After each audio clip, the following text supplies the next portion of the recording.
O jejum é uma abstenção voluntária e deliberada de alimentos, com o objetivo de se dedicar à oração. De um modo geral, no jejum, nos abstemos apenas dos alimentos sólidos, mas em algumas ocasiões nos abstemos de água também, por curto período de tempo. No Sermão do Monte, Jesus ensinou aos seus discípulos como o jejum deve ser observado. E nesse ensinamento, ele inclui também instruções sobre a finalidade do jejum. Nunca deveria ser feito para impressionar aos outros. Tudo indica que ele acreditava que os discípulos iriam jejuar, pois disse: quando jejuardes, e não se jejuardes. Ele próprio nos deu o exemplo. Jesus, cheio do Espírito Santo, voltou do Jordão e foi guiado pelo mesmo Espírito no deserto durante 40 dias, sendo tentado pelo diabo. Nada comeu naqueles dias, ao fim dos quais teve fome. Lucas 4, 1 e 2. Após esse jejum, Lucas registra que Jesus, no poder do Espírito, regressou para a Galiléia. Pelos versículos que eu acabei de citar, podemos deduzir que o fato de uma pessoa ter recebido a plenitude do Espírito Santo não quer dizer que necessariamente ela andará no poder do Espírito. Acredito que o meio pelo qual se obtém poder, principalmente poder em oração, é jejuar e orar. O ministério de Paulo também começou com jejum e oração. Ele testificou para a igreja de Corinto, que comprovava seu ministério por sua disciplina espiritual, nas vigílias, nos jejuns. 2 Coríntios 6, 5. Mas o apóstolo estava acostumado a jejuar e orar. Vigílias significa noites de oração. A igreja primitiva jejuava e orava em cultos públicos com o objetivo de saber a vontade de Deus. Lemos em Atos 13 como o Espírito Santo pôde dar orientações claras à igreja. Havia na igreja de Antioquia profetas e mestres: Barnabé, Simeão, por nome de Níger, Lúcio de Cirene, Manaém, Colasso de Herodes, o tetrarca, e Saulo. E servindo eles ao Senhor e jejuando, disse o Espírito Santo: separai-me agora Barnabé e Saulo para a obra a que os tenho chamado. Então, jejuando e orando, os despediram, e aqueles dois apóstolos, Barnabé e Paulo, fundaram novas igrejas, ensinaram aos crentes a mesma prática de jejuar e orar, que haviam aprendido em Antioquia.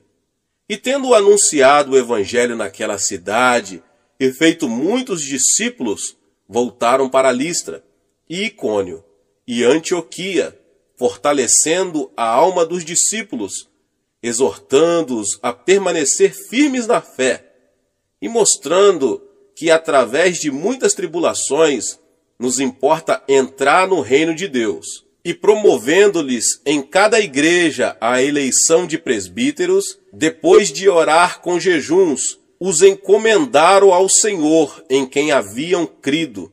Atos 14, 21 ao 23. Este verso mostra que o jejum e a oração eram elementos vitais para a obtenção de orientação do Espírito Santo, antes de se ordenarem os líderes da igreja.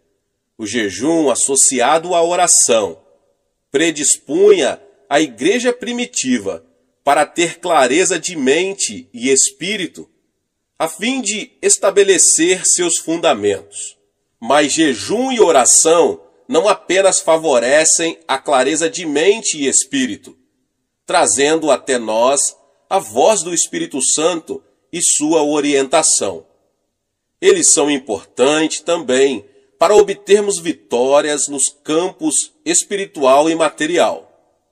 Nós vamos ver um exemplo disso no Antigo Testamento.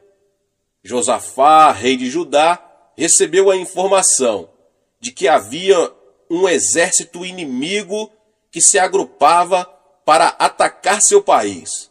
Era um exército composto de homens de Moabe e Amon, que se aproximava das fronteiras de Judá. Nós que moramos na Coreia do Sul, sabemos o que é ver um exército entrincheirado junto à nossa fronteira. Em vez de entrar em luta, pois não tinham armamentos, o rei resolveu usar os recursos espirituais. Proclamou um jejum nacional.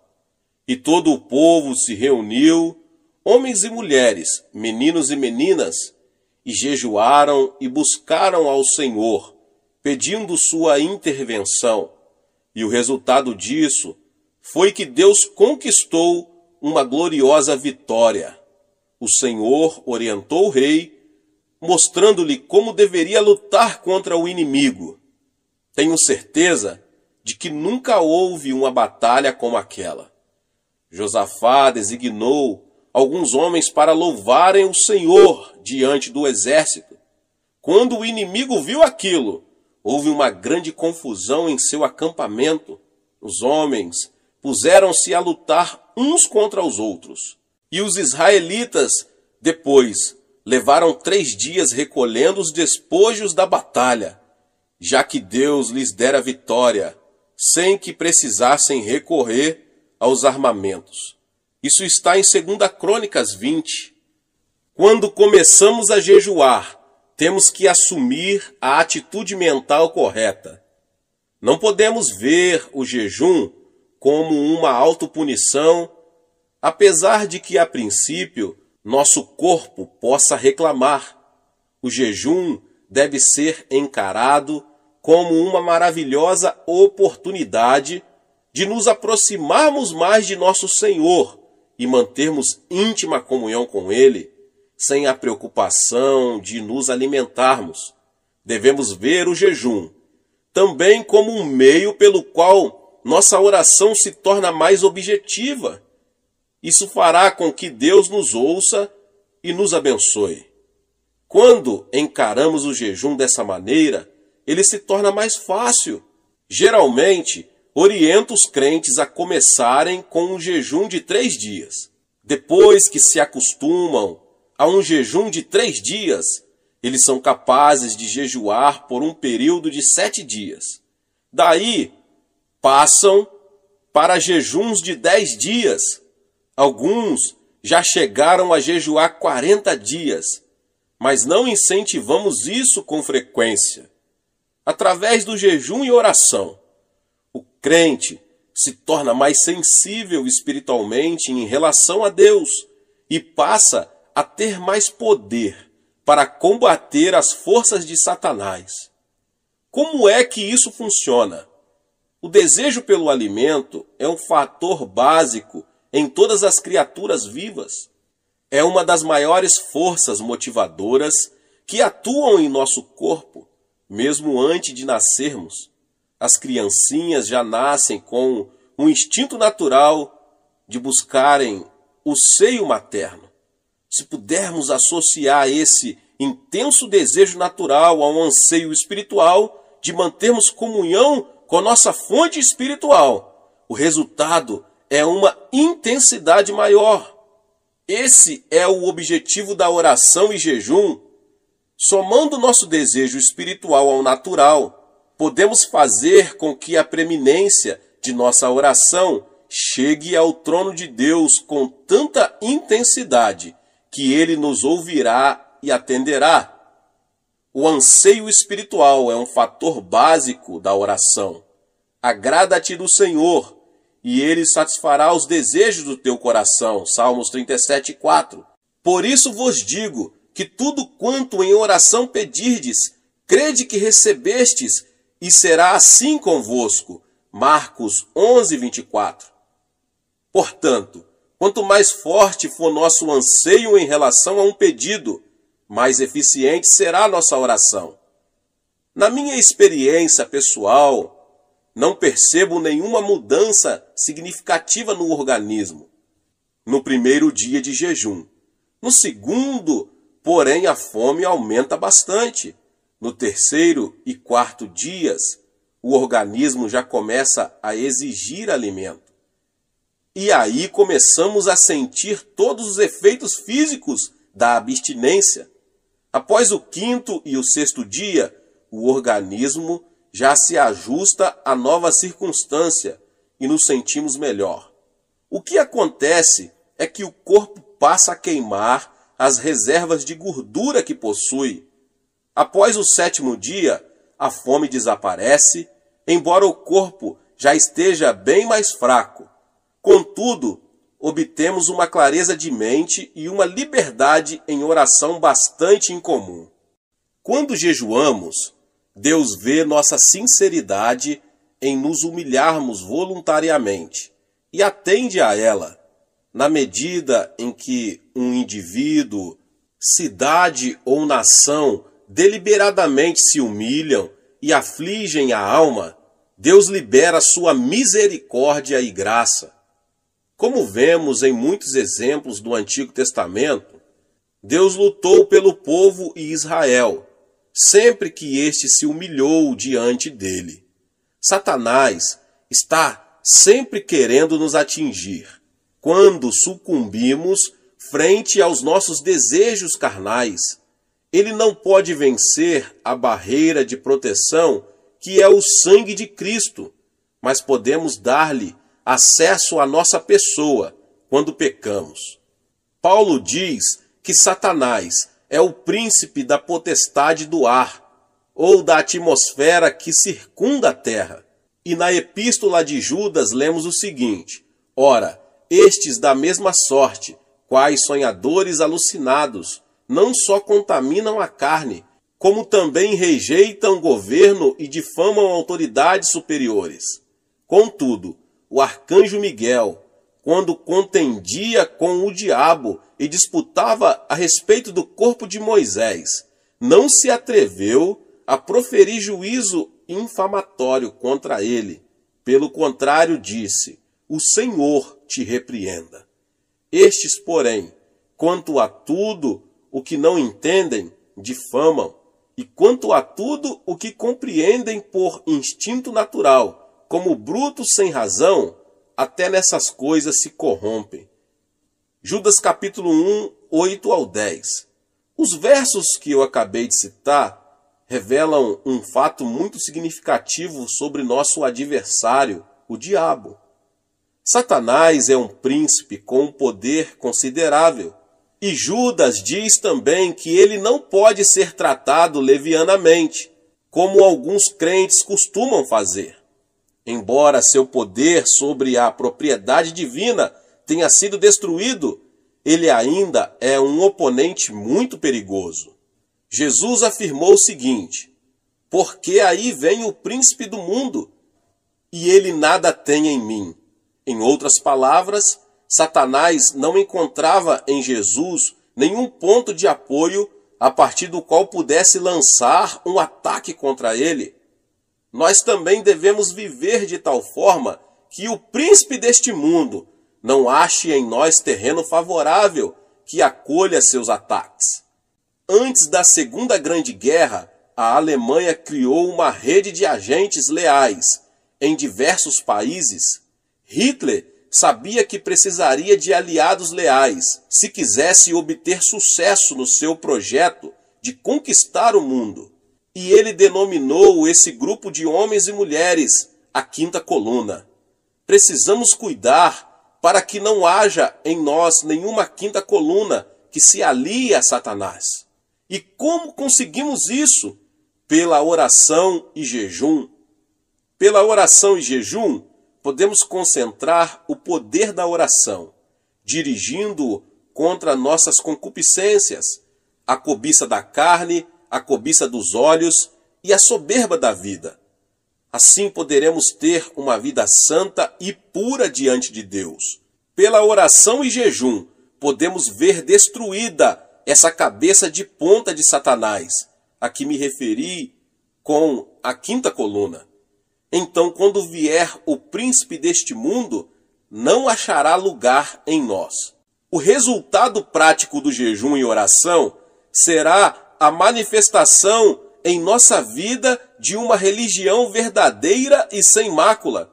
Porventura, não é este o jejum que escolhi?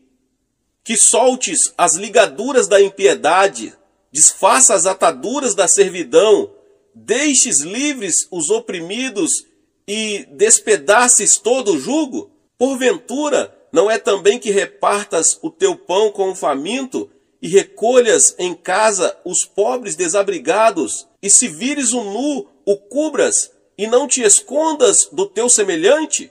Isaías 58, 6 e 7. O jejum pode romper as ligaduras da impiedade, libertar os oprimidos e produzir completa e total libertação. Temos aí a ordem de despedaçar todo jugo. Quando vemos outros sob pesado jugo, ou nós mesmos nos sentimos subjugados, podemos desfazer o jugo com jejuns e orações, quer sejam problemas de saúde, de relacionamento na família ou nos negócios, eles podem ser removidos. Como eu já ensinei, já preguei, o Monte da Oração é um local dedicado ao jejum e à oração. Não tem por objetivo sanar os problemas apenas dos que ali se encontram. Ali intercedemos também por milhares de pessoas que escrevem para nossos escritórios em Nova York. Depois que os pedidos de oração que nos chegam diariamente saem da minha mesa e são apresentados para oração em nossa igreja, são enviados ao Monte da Oração. Cada intercessor recebe um pedido que a essa altura já foi trazido para o coreano. E essa pessoa ora e jejua até sentir em seu coração o testemunho do Senhor de que ele já ouviu e a resposta já está sendo enviada. Jejuando, nossos intercessores se tornam sensivelmente mais conscientes da importância do pedido. Assim, eles podem visualizar o problema pelo qual oram, bem como a resposta.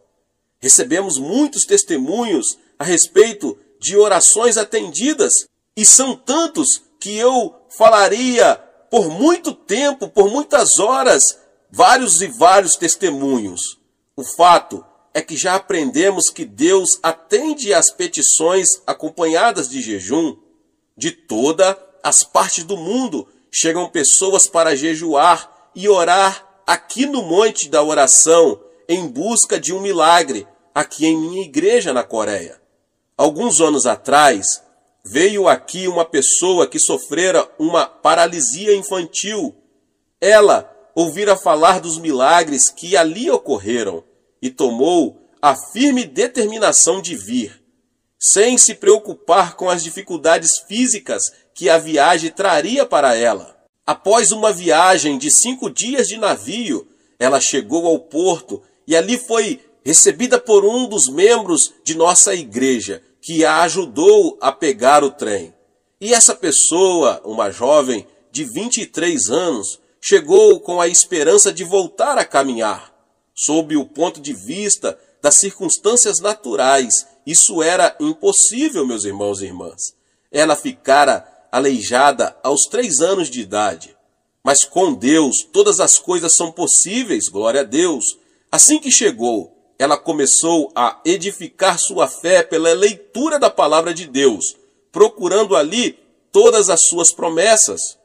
Como estava com a intenção de ficar aqui 3 meses, separou 2 dias da semana para jejuar.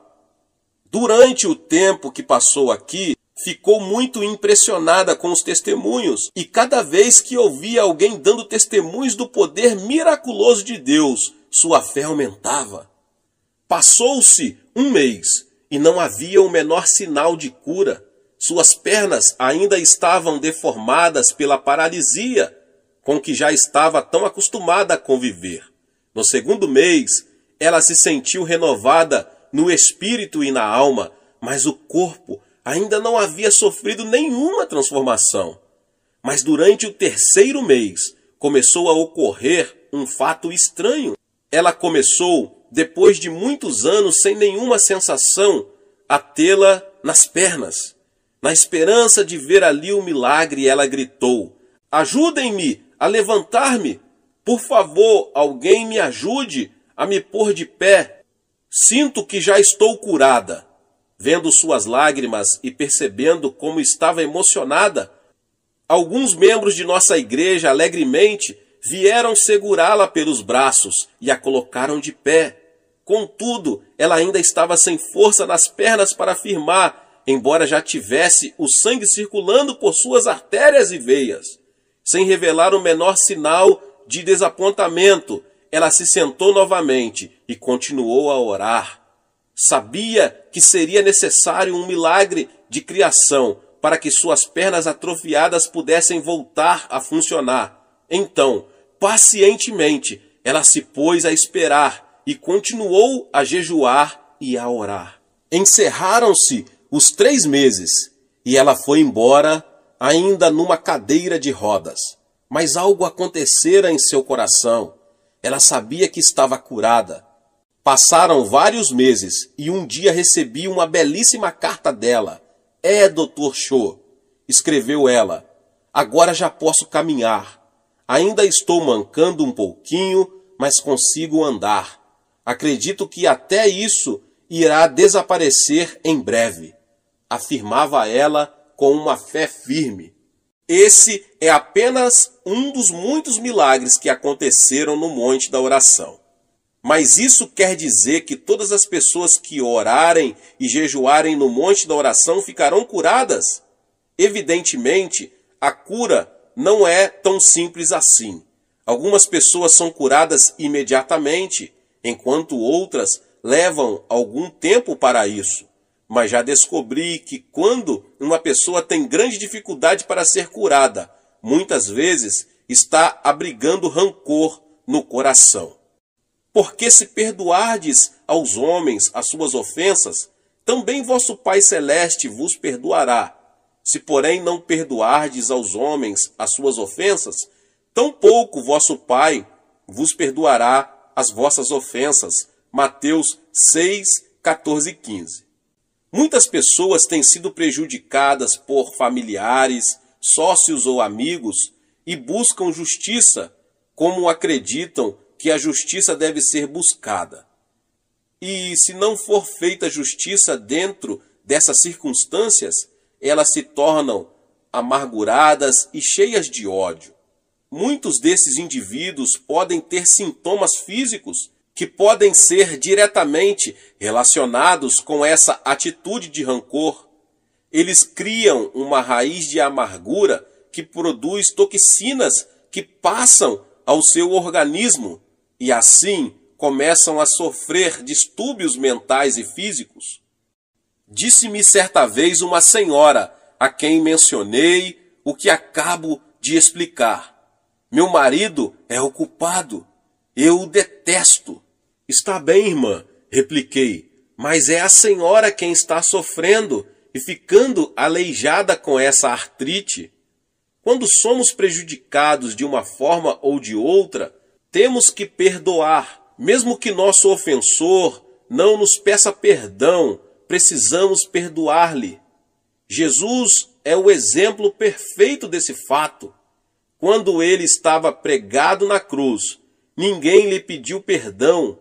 Pelo contrário, eles estavam zombando dele e o atormentando, mas ele disse: Pai, perdoa-lhes. Portanto, o perdão não é um ato opcional, é um mandamento. Não é uma ação que praticamos ocasionalmente, é a maneira como vivemos diariamente.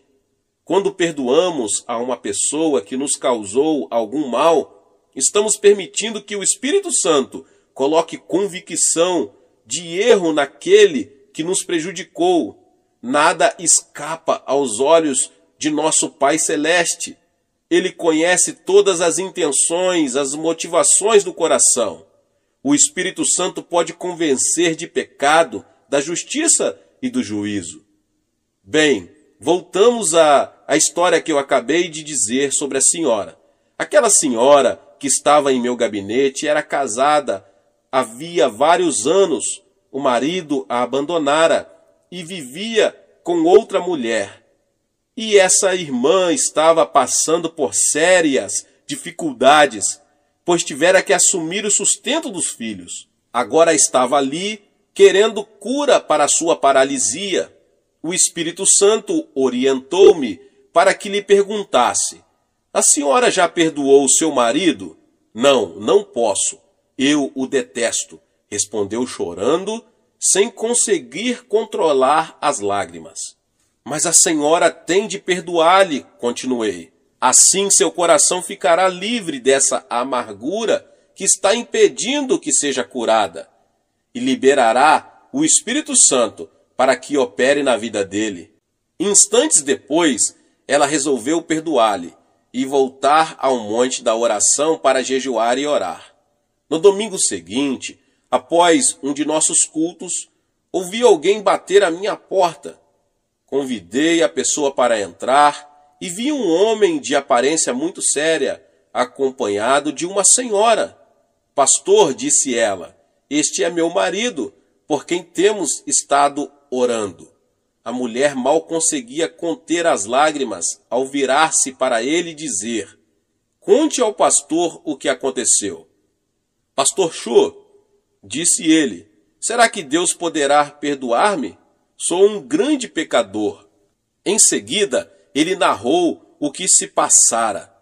Há uma semana comecei a ter uma profunda sensação de culpa quando estava em casa com outra mulher. Não conseguia suportar a pressão interior que sentia. De repente, comecei a pensar na minha esposa e filhos que abandonara, e não conseguindo me livrar do senso de culpa que sentia. Quando chegou o domingo, resolvi vir à igreja com a esperança de receber perdão e me sentir melhor. Ali, então, vi minha esposa sentada do outro lado do salão. Naquele momento, resolvi pedir perdão a ela e a Deus. Será que Deus poderá perdoar-me? Claro, Ele pode perdoar-lhe, respondi. Em seguida, orientei-o para fazer uma oração, e ele aceitou a Jesus como seu Senhor e Salvador. Que alegria maravilhosa ver aqueles dois novamente unidos em Cristo Jesus. Aquela mulher continuou a jejuar e a orar, e mais tarde pôde sair de sua cadeira de rodas completamente curada. Mas ela já fora curada interiormente por causa do perdão, antes mesmo de ser curada fisicamente pela cura divina. Não quero dizer com isso que todas as pessoas que estão aleijadas ou com algum empecilho estão sofrendo devido a problemas de rancor.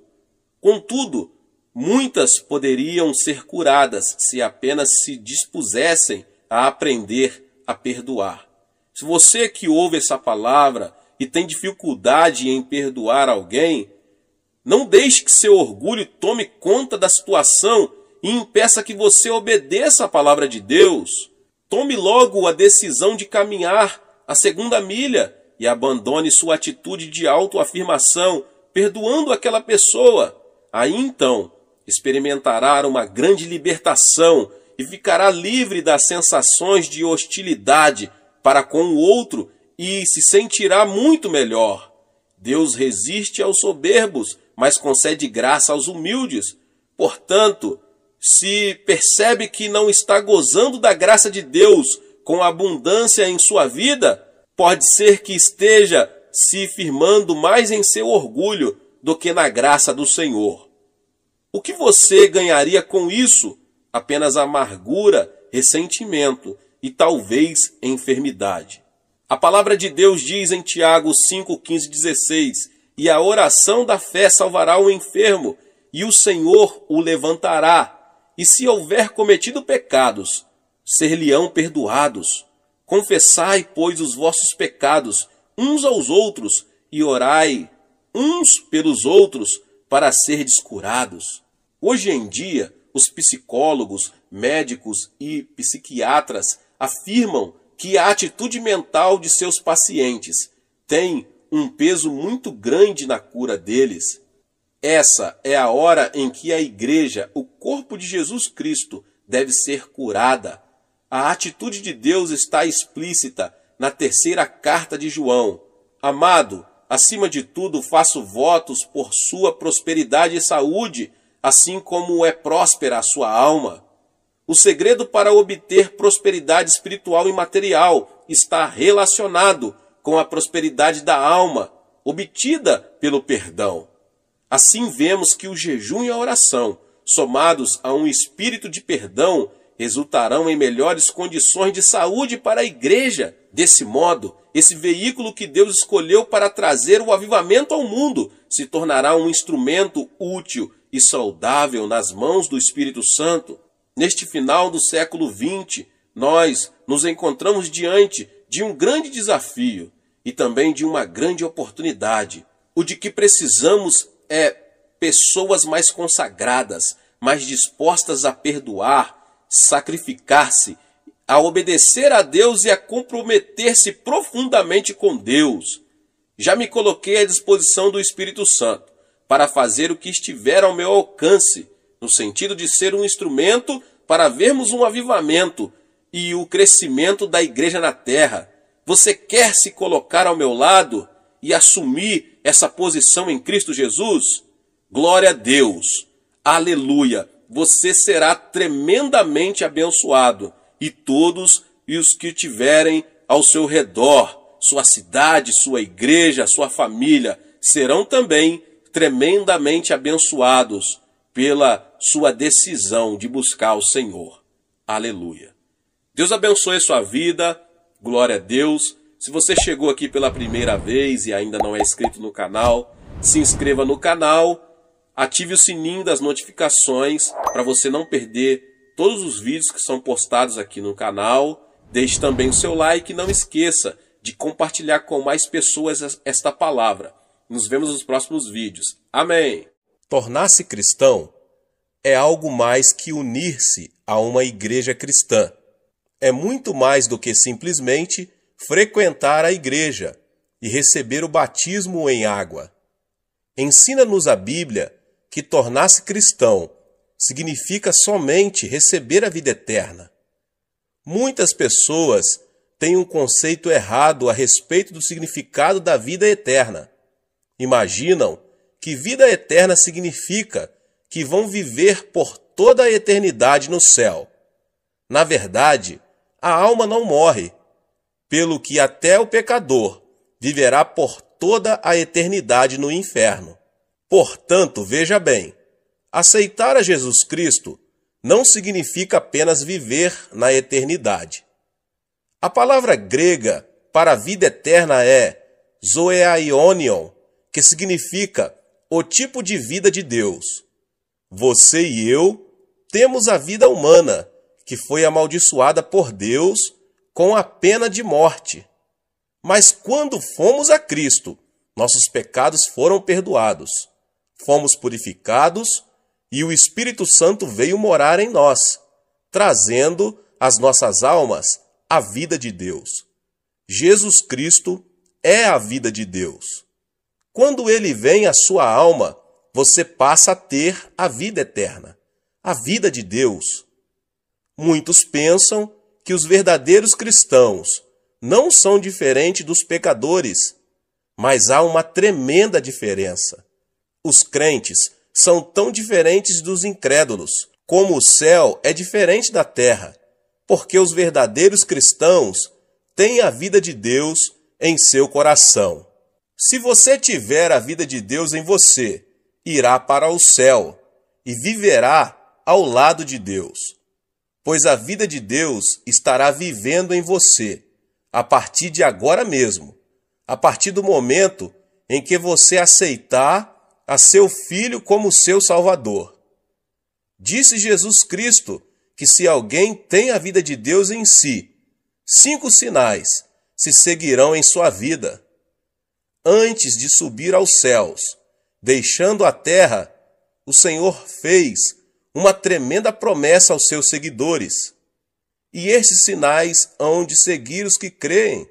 Em meu nome expulsarão demônios, falarão novas línguas, pegarão em serpentes, e quando beberem alguma coisa mortífera, não lhes fará dano algum. Imporão as mãos sobre os enfermos e os curarão. Depois de o Senhor lhes ter falado, foi recebido no céu e assentou-se à destra de Deus. Então os discípulos partiram e pregaram por toda parte, cooperando com eles o Senhor e confirmando a sua palavra por meio de sinais que a acompanhavam. Disse também Jesus que os céus e a terra haviam de passar, mas suas palavras permaneceriam. A palavra de Cristo deve permanecer, e ele a confirma com sinais que a acompanham. Leio na Bíblia que Jesus Cristo é o mesmo ontem, hoje e eternamente. Seu ministério nunca mudou. Ele está conosco hoje e devemos ver estes 5 sinais acompanhando o nosso ministério. Somente a incredulidade dos cristãos os impedem de fazer esses sinais. Mas se cremos, todos esses sinais nos acompanharão. O primeiro sinal é que expulsaremos os demônios pelo nome de Jesus. Em nossos dias, as pessoas nos perguntam: onde estão os demônios? Diz-nos a Bíblia que no começo de nossa história o diabo se aproximou-se de Adão e Eva e os enganou. Enquanto Jesus esteve neste mundo, foi tentado por Satanás. Depois de jejuar durante 40 dias e 40 noites, quando ele se dirigiu à sinagoga para pregar, e por onde quer que ele fosse, Satanás o desafiava. E por onde quer que Cristo fosse, ele expulsava demônios.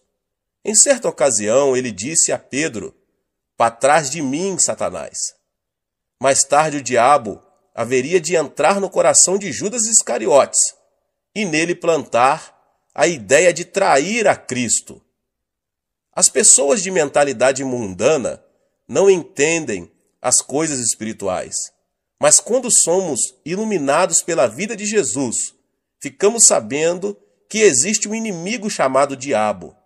Nesses últimos dias, a obra do diabo está aumentando, mas Cristo nos concedeu esta promessa, segundo a qual podemos expulsar demônios em seu nome.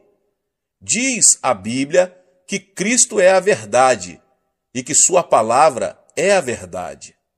Os ímpios dizem que o diabo não existe, mas Cristo nos diz que existe um diabo e seus demônios para serem expulsos.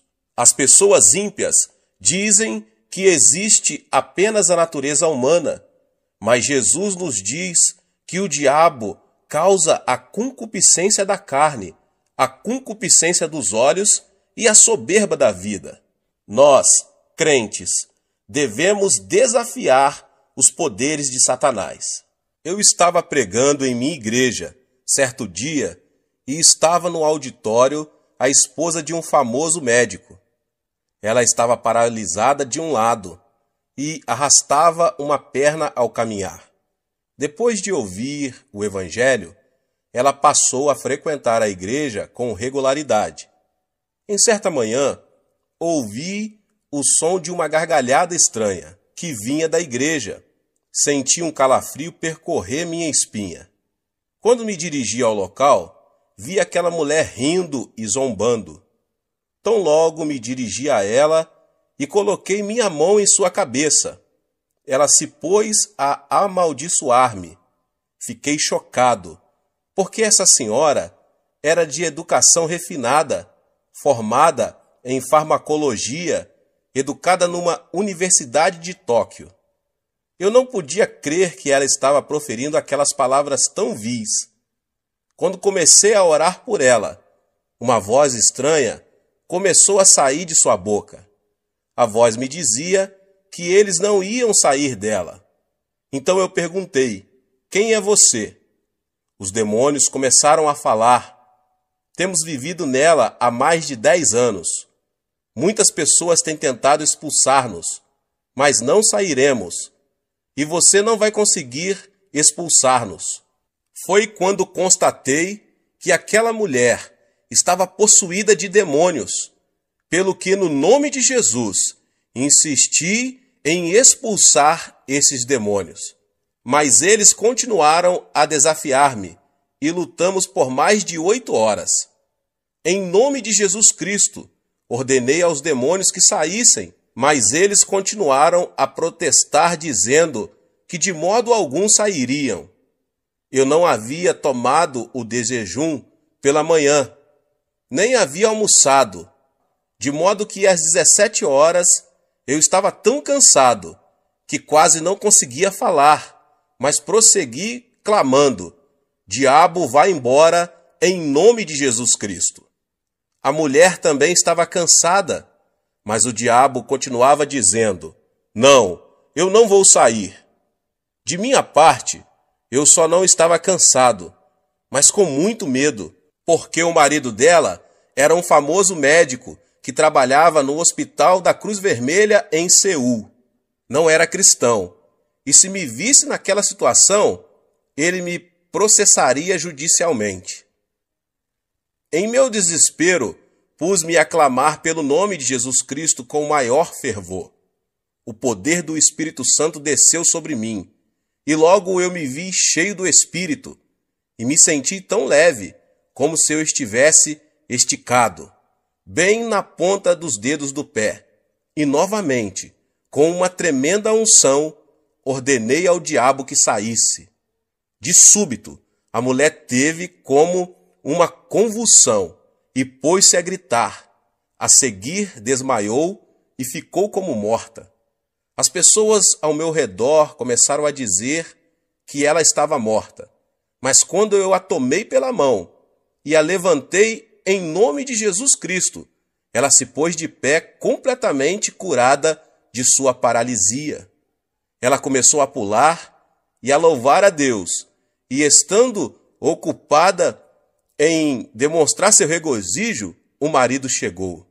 Ao ver a esposa curada, o homem se ajoelhou ali mesmo e entregou seu coração ao Senhor Jesus. Eu estive também dirigindo outra vez uma série de reuniões evangelísticas na Inglaterra. As reuniões eram feitas num teatro. As pessoas estavam endurecidas. Eu lhes pedia que gritassem aleluia, mas ninguém me atendia. Só faziam sentar-se e ficar olhando para mim, com cara de quem não estava gostando do meu sermão. De minha parte, continuei a pregar a palavra de Deus. No final do culto, quando pedi às pessoas doentes que viessem à frente para a oração, só uma garota veio. Era magérrima e sentia dores terríveis no estômago. Tão logo, ela chegou na frente, começou a chorar. Disse ela: pastor, não posso comer nada. Tenho terríveis úlceras estomacais e já visitei inúmeros médicos e não fiquei curada. O Senhor pode orar por mim?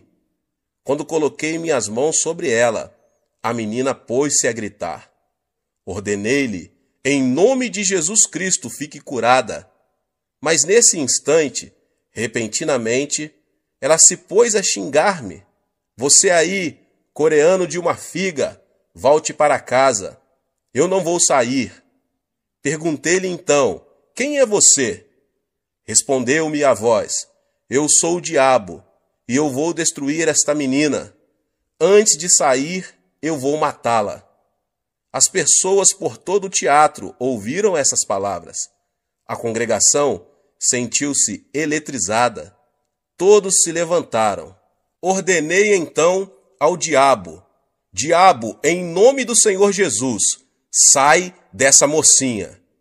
Ela começou a gritar horrendamente e depois caiu prostrada.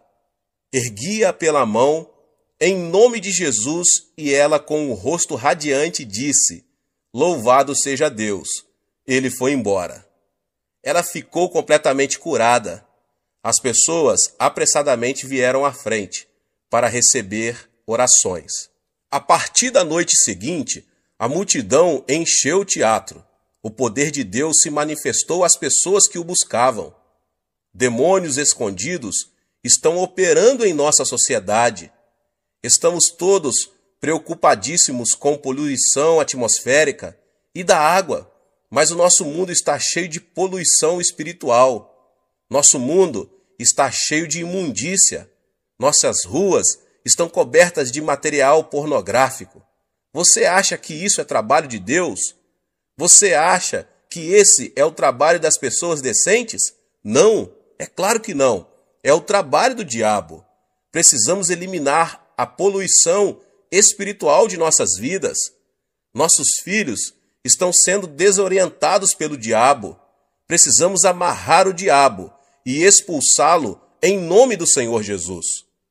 Você tem a vida eterna dentro de você.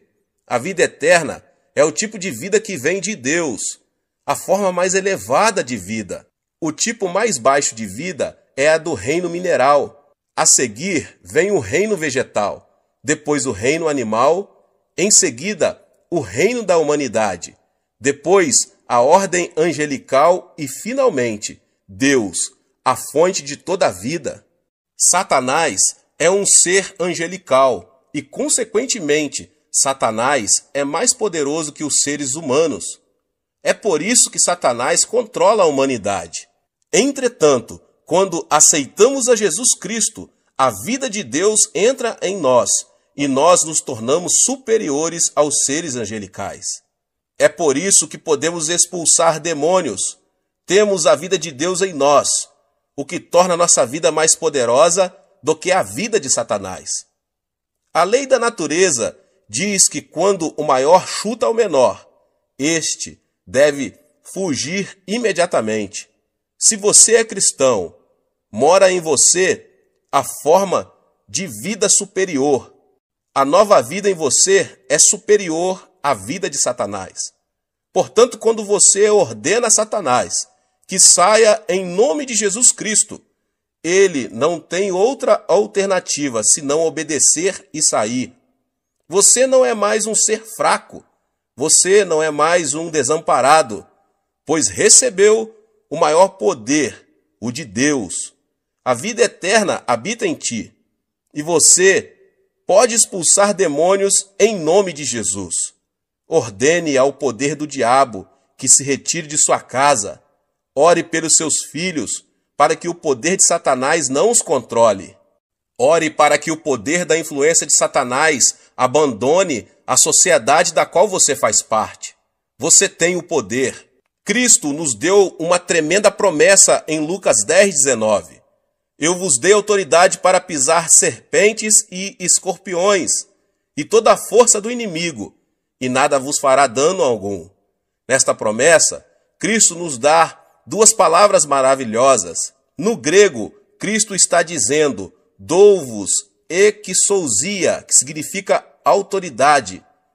A saber, autoridade sobre os poderes de Satanás. Autoridade é algo mais forte do que poder. Minha avó faleceu com 83 anos de idade.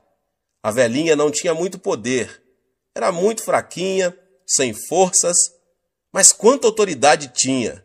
Sendo jovem, eu tinha muito mais força do que minha avó, mas ela detinha a autoridade. Quando ela dizia, filho, vem cá, eu ia. Se ela dissesse, vai a tal lugar, eu ia. A autoridade é superior ao poder. Disse Cristo, dou-vos exousia, a autoridade, pelo que você consegue prevalecer sobre o dunamis, o poder de Satanás. Utilize a autoridade que Deus lhe concedeu agora mesmo. Quer você se sinta forte, quer se sinta fraco, quer você sinta a unção, quer não, quer você se sinta maravilhoso, quer não, você detém a autoridade para ordenar a Satanás que saia. Satanás tem algum poder, mas a autoridade divina que você recebeu é superior às forças satânicas. Um policial está de pé numa encruzilhada. Ao aproximar-se um caminhão enorme, potentíssimo, muito mais forte do que ele, o policial pode fazer parar o veículo com um simples aceno de mão. Basta ao policial fazer outro aceno de mão e o caminhão vai embora. O caminhão tem potência, mas o policial tem autoridade. Diz a Bíblia que Deus deu autoridade, de modo que, ainda que Satanás tenha poder e se aproxime de você, se você conhece a palavra de Deus, você pode dizer: sai, vai embora daqui. Satanás está destinado pela lei de Deus a obedecê-lo, porque você tem autoridade. Diz a palavra de Deus que você é o vencedor agora. A vida que está em você é mais poderosa que a do diabo. Por isso, não diga que você é mais fraco. Jamais diga que você não consegue expulsar demônios, mas diga que tem tanto poder como autoridade, visto que a Bíblia assim diz: em meu nome expulsareis demônios. Certa vez eu estava no sul da Coreia e fui encontrar-me com um pastor. Eu o vi implorando e clamando em seu escritório. Quando abri a porta, vi uma mulher possuída de demônio, sentada no assoalho, enquanto o pastor implorava, dizendo: por favor, saia, por favor, saia. O diabo estava rindo dele. Disse eu ao pastor: se você apenas fizer cócegas no diabo, ele não vai sair. Devemos tratar o diabo como diabo. Você tem autoridade. Por isso, eu ordenei ao diabo: eu venho a você em nome de Jesus Cristo. Replicou-me o diabo: eu sei que você não tem poder nenhum.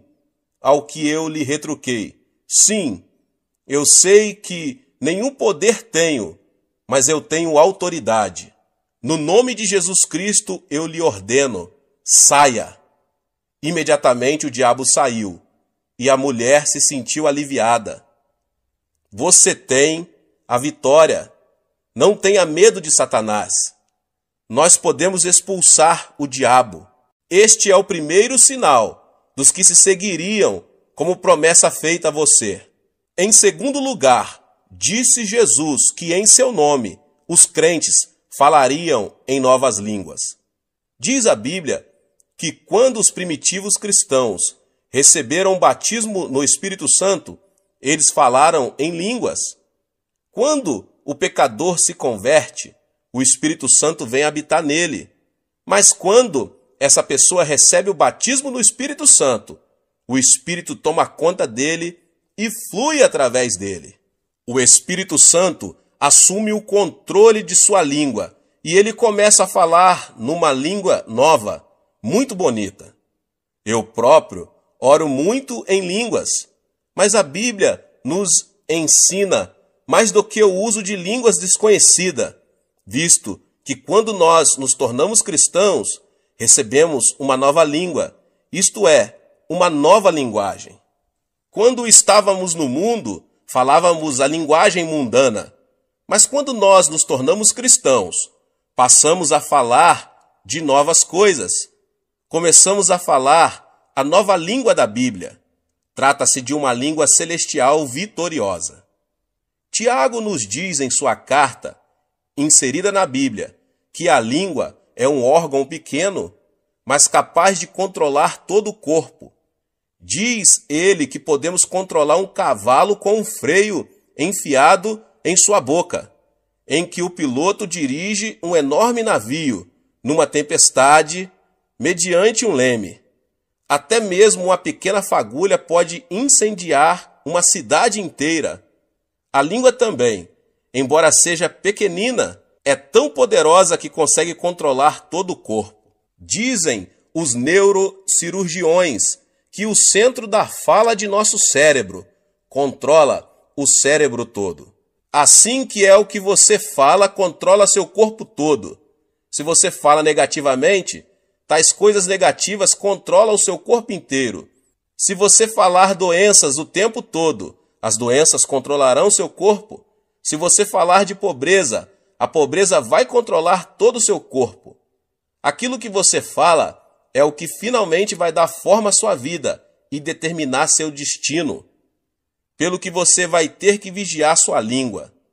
Você não deve jamais entregar sua língua a Satanás e falar negativamente. Não fale de doenças, de pobrezas ou de fracassos, nem daquelas coisas negativas que passam a controlar seu corpo e, portanto, seu futuro. O famoso fundador da missão do Congo tinha câncer no fígado e o médico lhe disse que ele não poderia viver por muito tempo. Por isso, ele saiu do Congo e voltou para a Inglaterra. Um dia, estando deitado num divã, tomando sol e lendo a Bíblia, seus olhos caíram em 1 Pedro 2,24 e ele leu: Ele mesmo levou em seu corpo os nossos pecados sobre o madeiro, para que, mortos para os pecados, pudéssemos viver para a justiça. Pelas suas feridas fostes sarados. Uma nova revelação veio ao seu coração. O médico disse que eu sou um moribundo. A Bíblia diz que pelas suas feridas eu fui curado. Devo acreditar no médico ou devo acreditar na palavra de Deus? É claro que eu devo acreditar na palavra de Deus. A partir deste momento, ele determinou a falar da forma como a Bíblia fala, e pela fé, ele declarou o seguinte: pelas suas feridas eu fui sarado. A palavra de Deus começou a controlar seu corpo, e esse missionário ficou completamente curado do câncer no fígado. Uma moça estava morrendo de tuberculose. O médico do sanatário chamou a mãe dela e pediu-lhe que levasse a filha para casa, para ela morrer ao lado da família. Por isso seus pais foram ao hospital e levaram a filha embora. Ela estava prestes a morrer. Conduziram-na para o apartamento onde moravam. Certo dia sua mãe estava passando roupa e a filha leu na Bíblia a passagem que diz: pelas suas feridas fostes sarados. Ela gritou: mãe, vem cá, olhe esta passagem. Diz que pelas feridas de Cristo eu fui sarada. Se eu fui sarada, por que devo ficar deitada aqui? Traga minhas roupas e meus sapatos. Sua mãe replicou: oh, não, você não deve levantar-se, porque o médico nos advertiu muito bem que você deve ficar deitada. Replicou a jovem: mãe, será que Deus disse uma mentira? Você sempre me ensinou a crer na palavra de Deus. E a palavra diz que pelas feridas de Cristo eu fui sarada. Não devo crer nessa palavra? A mãe trouxe as roupas pedidas e a filha as vestiu. A moça levantou-se e, embora gaguejasse um pouco, declarou: eu fui curada pelas feridas de Cristo. Sua língua começou a controlar-lhe o corpo todo. Ela se dirigiu à cozinha, cozinhou alguns alimentos e pôs-se a comer. Depois foi à sala para louvar a Deus. À medida que confessava que estava curada pelas feridas de Cristo, foi ficando cada vez mais forte, de modo que, dentro de uma semana, sentia-se muito bem. Ela foi ao hospital e, depois de passar por um exame médico completo, foi declarada curada.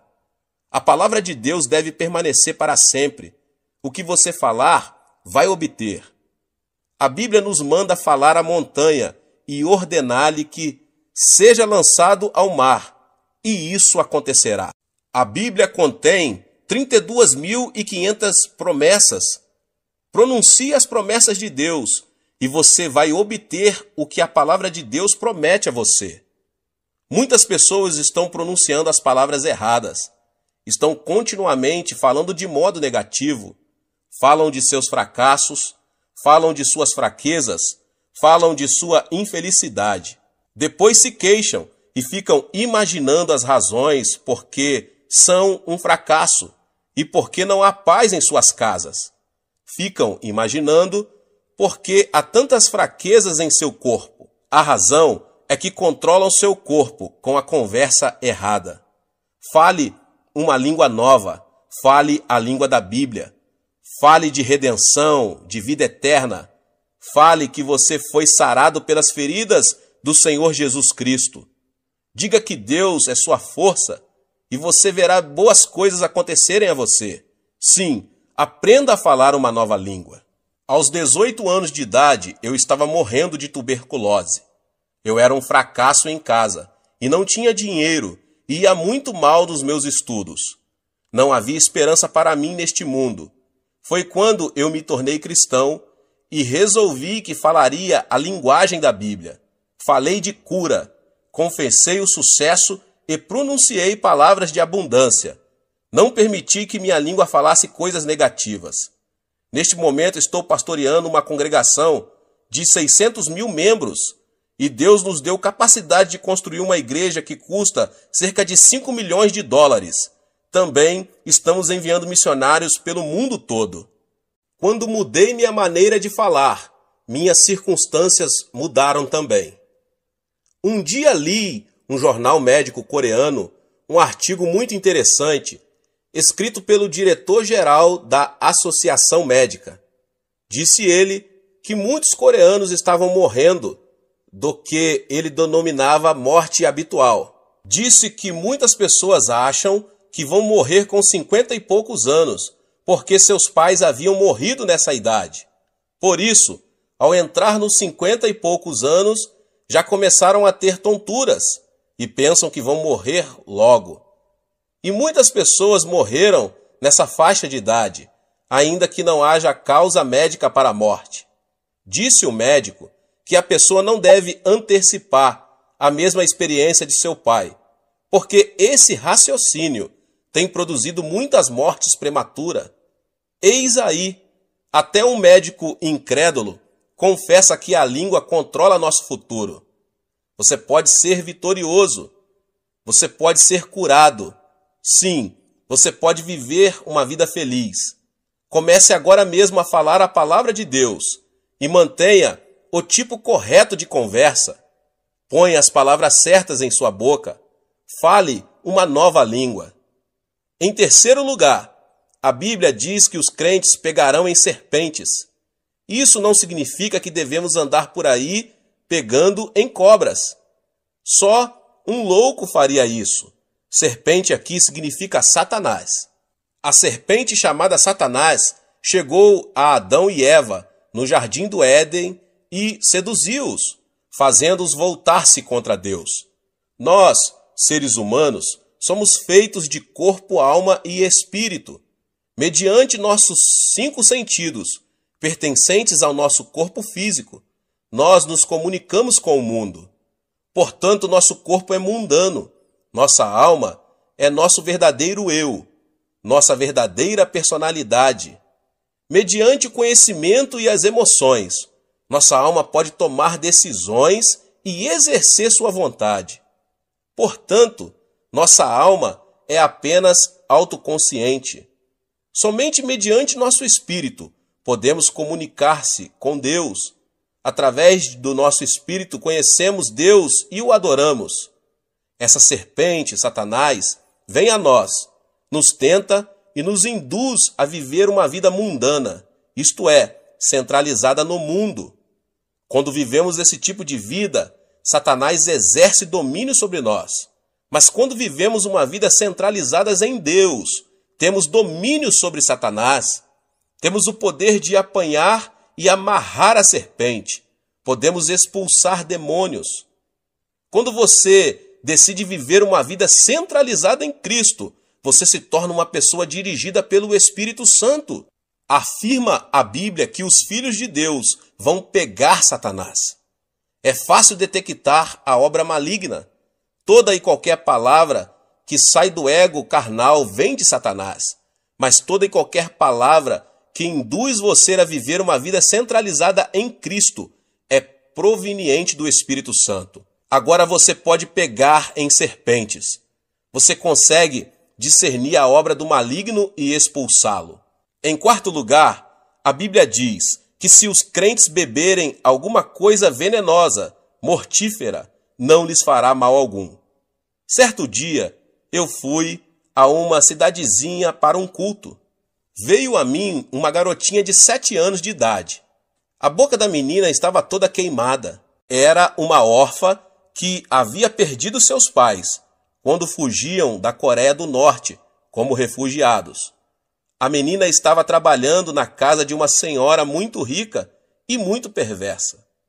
À noite, a menina não podia sequer ir à cozinha para beber um copo de água. Em certa noite, a menina sentiu uma sede muito grande. Ela rastejou até a cozinha e pôs-se a tatear no escuro à procura de água, sem perceber que aquela vasilha continha veneno contra ratos. Ela bebeu um gole. Embora a pobrezinha tenha começado a vomitar sangue, a patroa não a levou a um pronto-socorro médico, deixou-a de lado para que morresse. Mas essa menina era cristã e começou a clamar por Jesus Cristo, pois o Senhor a tocou. Depois de contar-me sua história, a menina abriu a boca. Viu que, embora seus lábios estivessem queimados, nenhum dano havia sido feito em sua garganta. Seu esôfago estava perfeito. A palavra de Cristo havia sido posto à prova. A menina havia bebido do veneno violento e não tinha sido prejudicada. Hoje bebemos veneno de todo tipo. O ar é poluído, a água é poluída. Pior do que isso, sofremos de poluição espiritual. Quando ouvimos rádio ou vemos TV, esse veneno penetra em nossa mente. Mais pessoas sentem-se deprimidas hoje do que em toda a história humana. Durante a Segunda Guerra Mundial, apenas 300 mil americanos morreram na frente de combate, mas muito mais de 1 milhão de pessoas morreram na nação americana por causa do veneno trazido pelos ataques do coração e preocupações. Mais pessoas morreram hoje, no mundo inteiro, por causa do medo e das preocupações do que por outras coisas. Diz a Bíblia que no nome de Jesus Cristo nós podemos livrar-nos deste poder venenoso. Quando você se ajoelha e ora em nome de Jesus Cristo, o espírito de medo o abandona. Você se livra desse veneno espiritual e passa a ter paz e alegria pelo nome de Jesus. Às vezes, quando chego em casa depois de um dia duro no escritório da igreja, sinto-me muito estranho. Minha esposa parece irritada, meus filhos parecem agitados demais e eu fico aborrecido. Parece-me que estou disposto a ter uma briga com minha mulher e que meu lar todo está envenenado. Quando eu era um cristão inexperiente, minha esposa e eu costumávamos ter discussões monumentais que duravam dias. Agora eu sei que existe um meio melhor. Eu entendo que o envenenamento provém da sociedade, pelo que eu ajoelho imediatamente e expulso o mau espírito que veio para destruir meu lar. Reivindico a vitória em nome de Jesus Cristo e logo sinto o seu imenso poder de cura fluindo por toda a casa. Então, quando olho para minha mulher, ela está sorrindo e eu começo a sorrir também. Apertamo-nos as mãos e nosso lar se torna cheio de paz. De tempos em tempos, você precisa de cura em seu lar. E Deus prometeu que você não sofrerá os efeitos do envenenamento. Basta que você invoque o nome de Jesus Cristo e reivindique a vitória, para que seu lar seja curado. Finalmente, a Bíblia diz que os crentes imporão as mãos sobre os enfermos e eles serão curados. Quando eu era menino, de vez em quando tinha umas brigas com os meus amigos. Nós nos esmurrávamos à vontade. E de vez em quando eu voltava para casa chorando. Minha mãe me dava uma boa surra, mas a seguir eu recebia o toque curativo do amor de minha mãe. Como é bom quando estamos desanimados e um bom amigo chega e toma nossa mão e nos dá umas palmadinhas nas costas. Jesus vem a nós e quando ele nos toca, não há outra alternativa senão receber a cura. Jesus não tem um corpo físico, mas ele quer usar seus braços, sua boca e suas mãos. Quando você impõe suas mãos sobre os enfermos, em nome de Jesus, o poder do Espírito Santo flui através de suas mãos e a cura se estabelece. Diz a Bíblia que quando você coloca suas mãos nos enfermos, eles serão curados. É a palavra de Deus que o diz. Depois de um ano após nosso casamento, descobri que minha esposa estava terrivelmente doente, com tuberculose. Ela já estava grávida. O médico pediu-me para praticar um aborto, mas isto era contra minhas convicções. Todos os dias eu impunha minhas mãos no corpo de minha mulher e sentia o poder do Espírito Santo fluindo através de todo o seu corpo, enquanto eu reivindicava a vitória. Após alguns meses, ela ficou completamente curada. Mas depois que nosso primeiro filho nasceu, ele começou a ter terríveis acessos de tosses e o médico não conseguia curá-lo. Todas as noites ele tossia quase ao ponto de asfixiar-se e o médico estava bastante preocupado. Então, em nome de Jesus Cristo, coloquei minhas mãos sobre ele e senti o poder de cura cobrir meu filho. Vez após vez, quando eu impunha as mãos sobre meu filho, eu senti a vida de Cristo passar para ele. E logo, para espanto dos médicos, o menino ficou completamente bom. A vida de Deus habita em você. O Espírito Santo mora em você. E quando você invoca o nome de Jesus Cristo, em amor e fé, e toma a mão dele, seu poder flui mediante suas mãos e os enfermos são curados. Que o poder de Deus inunde sua vida, à semelhança de um rio caudaloso. Esse é o outro privilégio da pessoa ser crente. A Bíblia diz que esses 5 sinais o acompanharão se você crer. Levante-se e tome posse da vitória. Use esses sinais para o benefício de seus vizinhos, para trazer libertação aos oprimidos, para a glória de Deus. Dê nova esperança e uma nova língua aos que estão desencorajados. Tenha discernimento na presença do diabo e expulse-o. Estes são privilégios seus como cristão, em nome de Jesus. Deus abençoe a vida de cada um que ouviu essa palavra do pastor David Poyong Cho. Se você não é inscrito no canal, se inscreva no canal e ative o sininho das notificações, para você não perder os vídeos que são postados aqui no canal todos os dias. Palavras de Deus para abençoar você, a sua vida, sua família. Compartilhe também com seus amigos nas suas redes sociais essa palavra, em nome de Jesus. Nos vemos nos próximos vídeos. Amém.